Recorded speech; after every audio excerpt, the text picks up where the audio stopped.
guys, this is Stacy from EatTheBite.com, and today we're making a fantastic pork schnitzel sandwich with pickled red onions and a savory Dijon caper spread.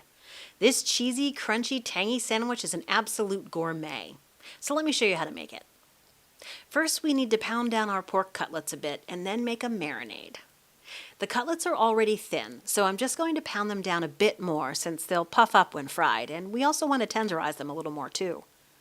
After that, I'll lightly salt and pepper both sides, and then cut off any obvious strips of fat that I see around the edges.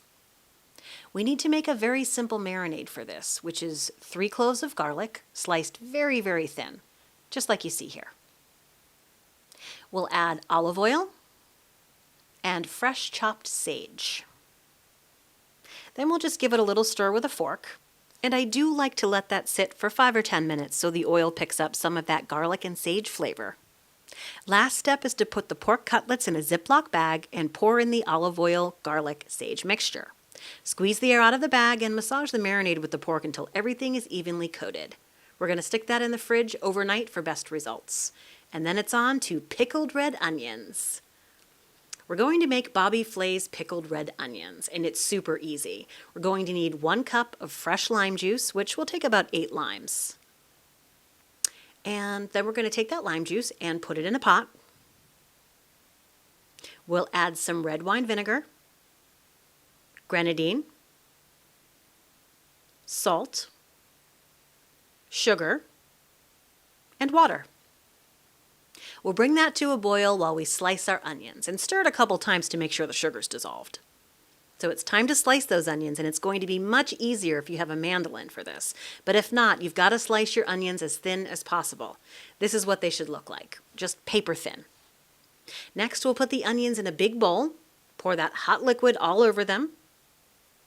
We're going to cover it, let it cool down a bit. Then put the bowl in the fridge for at least 1 hour, but preferably overnight, and they will be absolutely delicious. Next is our savory caper spread. We'll heat some olive oil in a pan with 2 cloves of garlic. We don't want to cook it all the way through, but we just want to brown it on the outside. While the garlic is browning, we'll cut up 1 cup of bread cubes, and then we'll set it aside. Next, we'll need about 3/4 of a small bunch of parsley. And I'll take that parsley and put it in my mini food processor. Once the garlic has finished browning, we're going to take that and add that to the food processor. Then we'll use the same oil to fry our bread cubes. Once those are nice and crispy, we'll add the bread and the oil to the food processor. Next, we'll add some Dijon mustard, capers, a splash of caper brine, apple cider vinegar,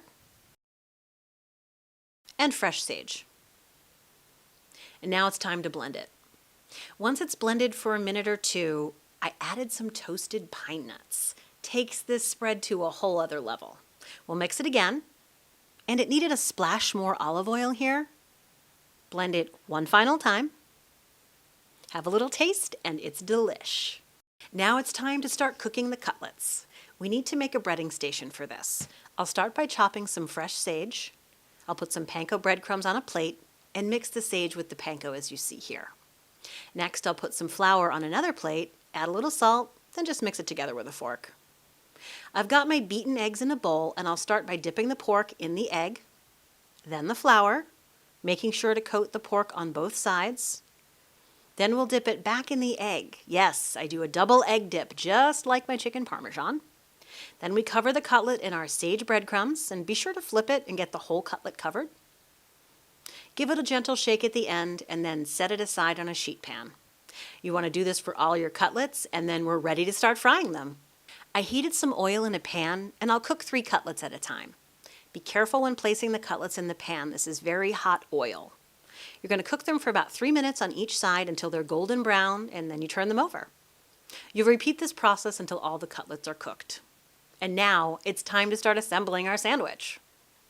I've toasted a delicious rosemary focaccia roll from Iggy's Bakery in Cambridge, melted my Swiss, put my cutlet on the roll, and next I'll take my delicious caper spread and spread that out on the roll. I've got my awesome Bobby Flay pickled red onions, and I'll put that on top of the cutlet. I'll take some of my baby arugula and put that on top of the pickled red onions. Now we'll put the top on the roll and voila! Pork schnitzel sandwich with pickled red onions and savory caper spread. I mean, look at this sandwich. I haven't mentioned it yet, but when you make a sandwich like this, you have got to use high quality bread, preferably from a local bakery. And I'm getting really excited to eat this bite. I'll cut my sandwich in half and let's get a look at the inside of this schnitzel. It's hard to decide which side of the sandwich I want to bite into first, but eventually I make a choice.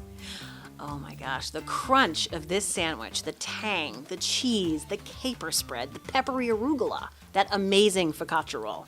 It is a sensation for your taste buds, and I highly recommend that you serve this as a special treat to your family and friends. That's all for now. Thanks for watching. You'll find this and all my printable recipes on my website at eatthebite.com. And be sure to give me a shout out in the comments if you make this sandwich. If you like this video, feel free to go ahead and subscribe to my YouTube channel as well. Thanks again, and see you next time.